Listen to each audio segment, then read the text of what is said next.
right, guys, this is Crazy Kev here, and I'm here with Amanda Mazza. Amanda, how we doing? Good. How are you? Doing good, doing good. So, Amanda, it's almost 2 weeks ago now since you were last out there in your grappling match. Talk to us a little bit more about that big win and what it was like to go out there and compete for CFFC once again. It's exciting. It's fun being on that stage, especially considering it's a local event for me. I'm only like 25 minutes away from Philly. So it's really cool having like my teammates be able to be there, my friends be able to come, as well as like my students since I teach kids.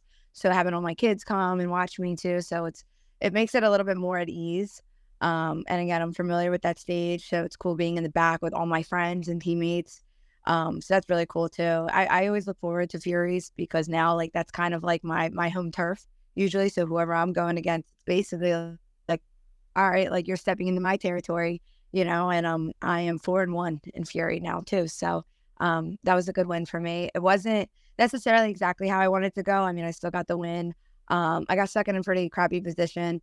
I think that was a little bit more of like the nerves and just freezing a little bit, which that's something I'm working on when it comes to competing. But overall, I was able to get 2 takedowns, which I've been working a lot in my wrestling, as well as, getting it done quickly in overtime.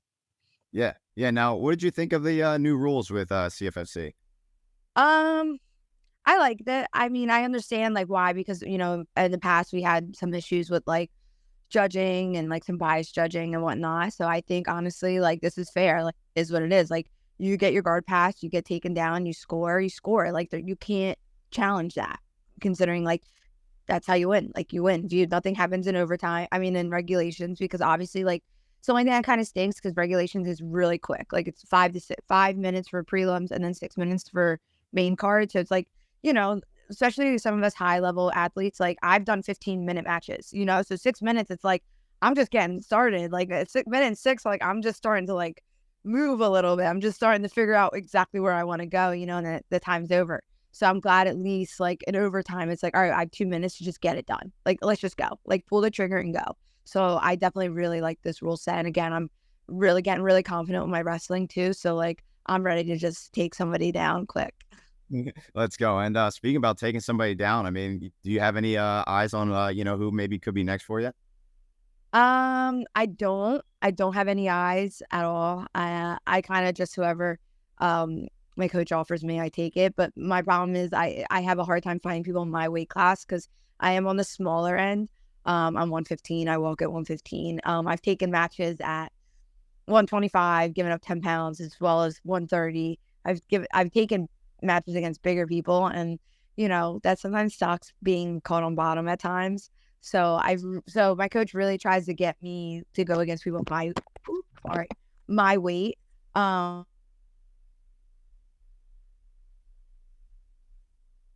But I will hit anybody, any belt, preferably higher belts, purple and up.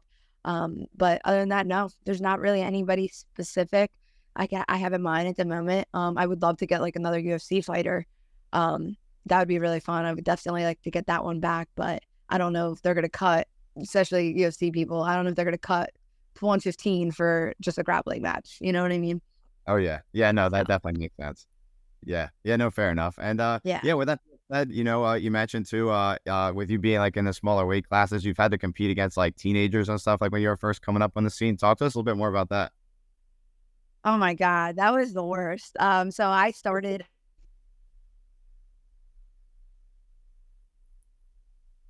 like a school. I was the only girl at an all guys school down in like Atlantic City area, and I wanted to compete immediately. And they're like, "Relax, calm down, like learn a little bit more and whatnot." I'm like, "Okay, like whatever." But when I was ready to compete, 4 months into white belt, my first match was against a 12-year-old girl, and I was just like, why?" And they're like, "Well, this girl was like a green belt or something." Like, yeah, she was green or yellow, I forget exactly, but I was a white belt.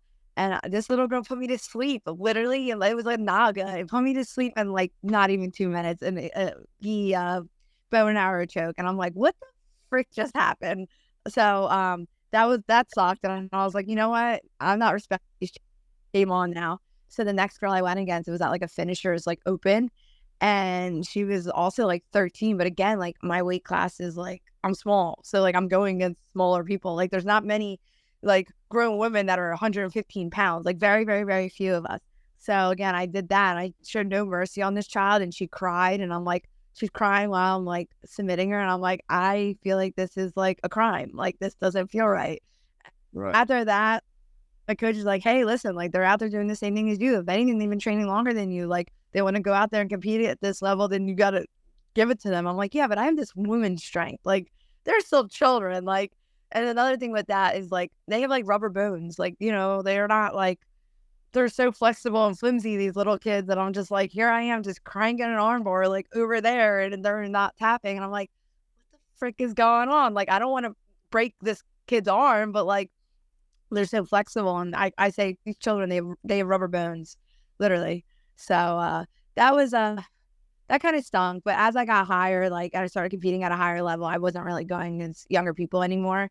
So that made me feel a lot better about myself, not competing in actual children. Because it's like, oh, I won, but okay, you beat a 14-year-old girl, like you better win. You know what I mean? But again, technique beats anything, you know. So and these kids had technique. So yeah, that I'm just glad. I'm glad. Thank God. Yeah. Yeah, no, fair enough. So, like, when you were talking about that matchup, like, you, like, literally got put to sleep. Like, if so, like, you know, what was that kind of feeling like? Because that's always been, like, my biggest fear about, like, fighting. Well, it just basically, it's like, it's tight, it's tight, it's tight, and then it just goes black. And then you wake up and my coach was just holding my legs, like, hello. And I'm just like, for a second, I was just like, I didn't know where I was. And then like, it came back like 2 seconds later, but like, it just like goes out. Like you just feel it getting darker, darker, darker. Like you're starting to see stars and it just goes blank. And you're just like, okay. And then when you get woken up, it's just like, fuck. Like, Yeah. all right, like, where am I? And you're like, oh, okay. And then when you remember, yeah, it was a 12-year-old girl that did that to you, you're just like, all right, well, that's going to be hard to get that one back. But yeah, it wasn't Yeah. fun. Definitely hasn't happened since. Knock on wood. Knock on wood. It hasn't happened. So yeah. Well, there you go. Yeah, you go. That's definitely important. And you know, when you're getting ready out for your matchups and stuff, or even like when you're in the gym and stuff, what's kind of the vibes like? What are the music like that you're kind of listening to when you're training?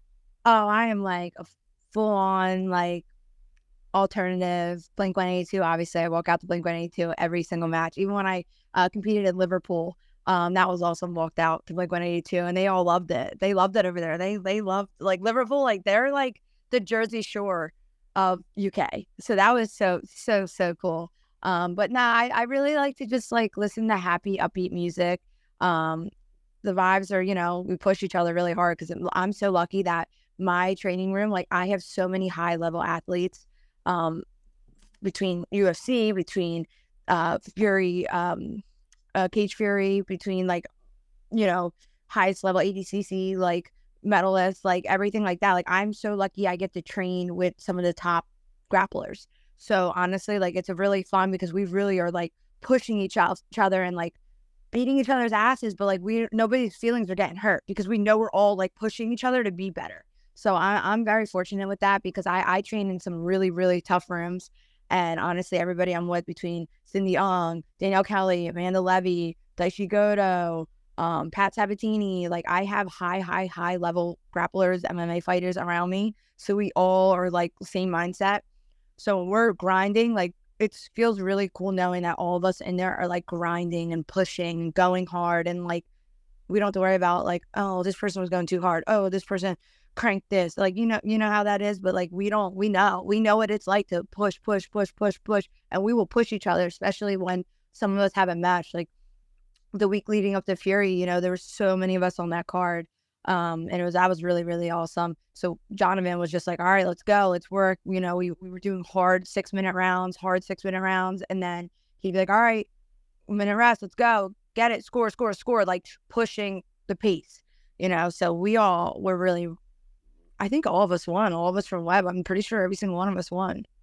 Yeah, almost all of us won. I think like maybe 1 or 2 didn't, but there was like 8 of us on there and like 2 maybe didn't win out of the 8. So that was really, really cool. But leading up to matches, you know, we really work well together and we push each other so hard. But again, the music that gets me going, like even going into practice, I listen to my alternative. I like my Blink-182, like my indie rock type of music. But Blink-182, that's like number one, of course. No, that's definitely Yeah. awesome. And you know, you mentioned training with Danielle Kelly. What's maybe some of your favorite memories with her? man, her pace, like I thought I was super, super, super fast and explosive and stuff. Like she just obviously she's been doing this for 20 years. She's just got an answer for everything. Anything I throw at her, she's got an answer for. And she's just so well rounded. And I think people forget how well rounded she is in certain positions. Like she can wrestle. She can wrestle. She's got an amazing guard, and then her passing too. Like and she knows how to be on top and be heavy. And she's a smaller girl like me too. So I'm fortunate I get to train with somebody like that as well. But she's great. She's awesome. And honestly, she's going for another title match in September in Thailand. So that's gonna be a big one. So she's preparing for that. So she's pushing the pace too. So, going with her, like she goes hard. So when I train with her, it's like, all right, let's go. Like I know it's gonna be, she's one of the best in the world. So I know it's always training with her. It's always a scrap, which, it only makes me better. Yeah, yeah, no doubt about it. And when it just comes to like training in your career so far, what's maybe some of the best advice do you think you might have gotten?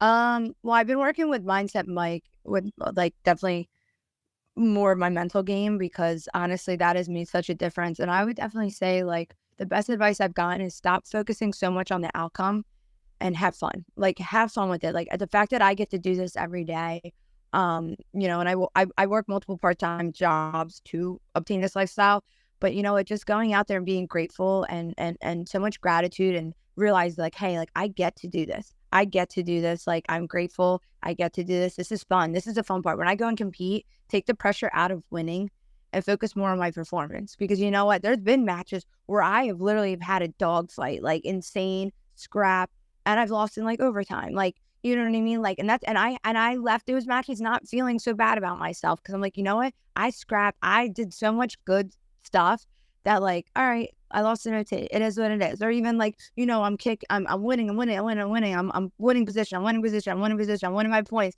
and then getting subbed like the last second. It's just like, you know what? I, I gotta stop being so hard on myself about that. So I think, like I said, like just, focusing more on my performance instead of the outcome. Like instead of going out there and being like, I need to win this. Like, no, like I get to do this and this is fun. And no matter the outcome, the outcome is not tied to who I am. You know what I'm saying? Like I would think like, oh, I lose, oh, I suck. Like, I was on UFC Invitational. That was like the biggest stage of my career so far. And that I put so much pressure on myself for that one. And again, I was going against a much, much bigger opponent. Like she weighed in at 130. She cut to that. And the next day she was nowhere near 130. Hannah Goldy, I love her. She's amazing. Beautiful human, like a tough bitch, of course. But again, I put so much pressure on myself, like winning, like, hey, like this is the top of my career so far. Like I need to go out there and win. If I don't win, like my worth is nothing. Like that's how I went into that match. And this was before I started working with Mindset Mike. And I went out there and I froze. That was like, I went out there and I see Gordon Ryan and GSP commentating, and then I see Patty to Batty in the crowd eating something because he's a fat fuck. Like I like literally was seeing I walked out there, I see all these like heavy hitters all over, and I'm just like, oh my God, like I'm a little fish in a big pond right now. And, there's Hannah Goldy not looking like 130 pounds. And here I am, 115 pounds, 5 foot tall, just walking out my little braids like, oh, okay. Like, this is really, really intimidating. And I'm really upset about my performance. And, that stuck with me for a while. Part of the reason why I started working with Mindset Mike, I didn't do trials and everything. So I was like, I took that so hard because I felt like my career was over because I went out there, froze, and got submitted. And I did literally nothing in that match. And I mean, I did some good, but like, honestly, I know I could have done so much better. And to be on that stage and be invited, like that's a once in a lifetime opportunity so far in my career. I took that loss really, really, really hard. And again, I didn't do well at all. So that really kind of kicked me in the ass. So again, leading back to your question, was the best advice I've gotten is, stop focusing so much on the outcome and focus more on my performance, and be grateful that I get to do this. Like I get to do this. I get to train every day. I get to do these, go compete on these amazing stages. I get to, have my voice out there, do interviews like this. Like I'm grateful that I'm getting the acknowledgement that I want. And I just got to put more gratitude into everything. It's not so much about winning and losing. It's about, remembering who I am and my why and why I do this. Yeah, no, 100%. And yeah, no, I'm definitely glad Mindset Mike has been helping you out. And another thing I thought was pretty cool about you, outside of the cage, you mentioned before you kind of got into grappling, you did a little bit of volleyball. What was maybe some of your favorite volleyball memories? Volleyball? No, I didn't play volleyball. Really? I No played way. field. Yeah, I played field hockey. I played field hockey. Field hockey. Yeah. Okay, that's 4 years play volleyball. Okay, anyways, then let's go field hockey. Then favorite memory on that one. Oh God. Well, I was definitely really, really, really aggressive on the field as well. Jiu-jitsu was my first solo sport I've ever done. I played field hockey, God, since I was a little kid. Even had a scholarship to go away to a D1 school, and I didn't take it. That's a whole nother story. But yeah, no, I was a phenomenal field hockey player. I was really aggressive though. I would get yellow carded constantly. So like a yellow card in field hockey, same thing as like ice hockey. It's like a power play. Like you played down without a player for 5 minutes. Um, so I was tough. I was smacking people with my stick, throwing bows. Like I was always, even when I was a little girl, always a little aggressive, tough little bitch. Um, but yeah, field hockey was fun. I have like, I think I have one of the, I'm pretty sure I don't know if I still do, but I have one of the records at my high school, for the most schools. Um, yeah, I don't know if it's probably, I mean, it's been years, almost 10 years I've been out of high school. So it's probably somebody else probably has it now, but no, I was one of the top scorers. But yeah, I feel like it was fun. It definitely, I love the team aspect, just like, even though jiu-jitsu is a solo sport, like I love having a team that all competes as well. It's not just a school of hobbyists, it's a school of hobbyists and competitors. So like, it's cool. You get the best of both, but yeah, I feel like that was fun. It was rough. That ball, if you get hit with that ball hurts. Oh So yeah, that was yeah, fun. yeah. That definitely makes sense. And besides field hockey, what's maybe some other things you like to do outside of grappling? I love being outside in general. I like to surf. I'm a really good surfer. I like the mountains too. I'm a really good snowboarder. I enjoy things like that. Just anything outside. I have a dog, so we like to bring him out, bring him on hikes, do stuff like that. I just really like being outside. When the weather's nice, I love it. I'm not a Four Seasons girl. I prefer warm sunshine. I love the beach. Things like that I like to do. I do like to box and do Muay Thai still, even though I don't fight MMA. That's one of the things I do like to do to kind of get away from just grappling. My goal from day one was to fight MMA, but I took off a lot with jiu-jitsu, so I kind of just stuck with that one. But yeah, I like to really just do anything like outside. I like to do. I like to bike. I like to skateboard. I like to a lot skateboard, longboard. Um, yeah, fun things like that. Okay. How'd you get into longboarding? So surfing. I started longboarding first. No, I started surfing first, and then I was like, all right, well, if I could surf, I could longboard. So I like doing that. But again, where I live right now, it's kind of a little rocky. So we go definitely places where it's a lot smoother and just kind of ride. We don't have any bowls or anything cool like that out here.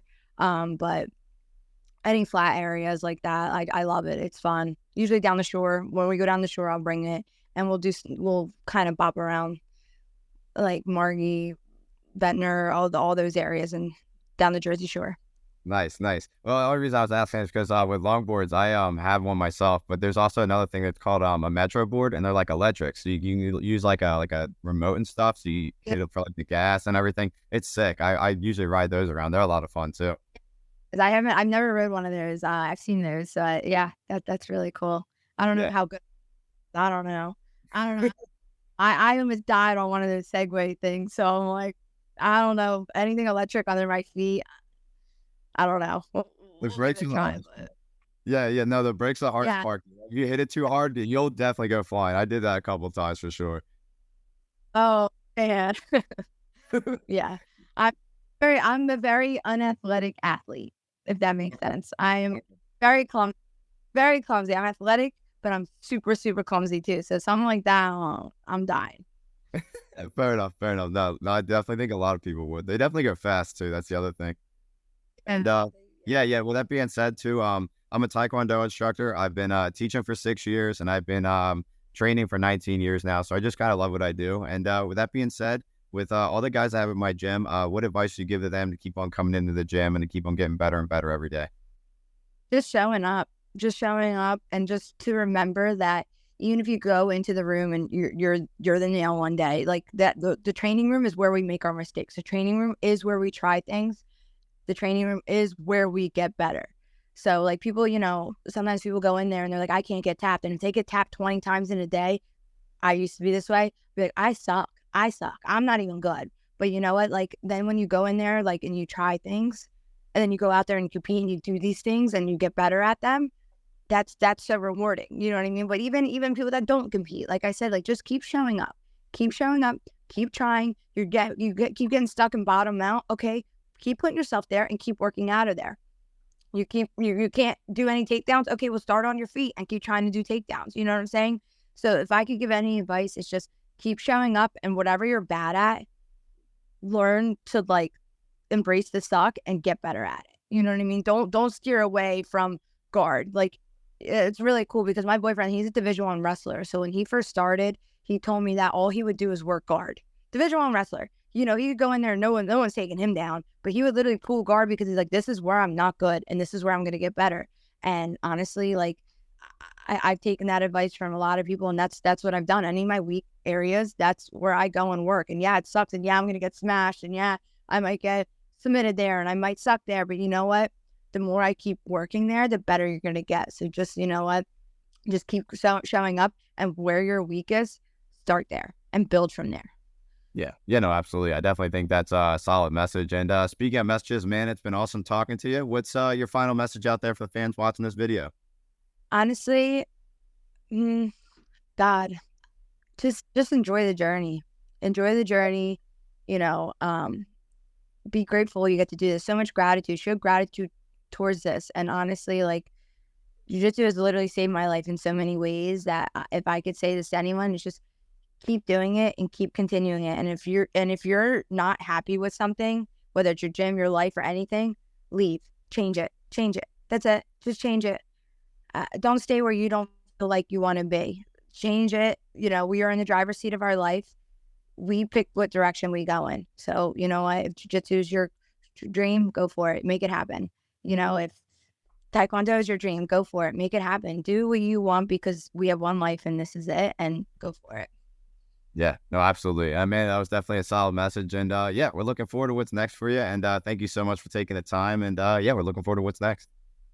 Cool. Sounds good. Thank you so much for having me.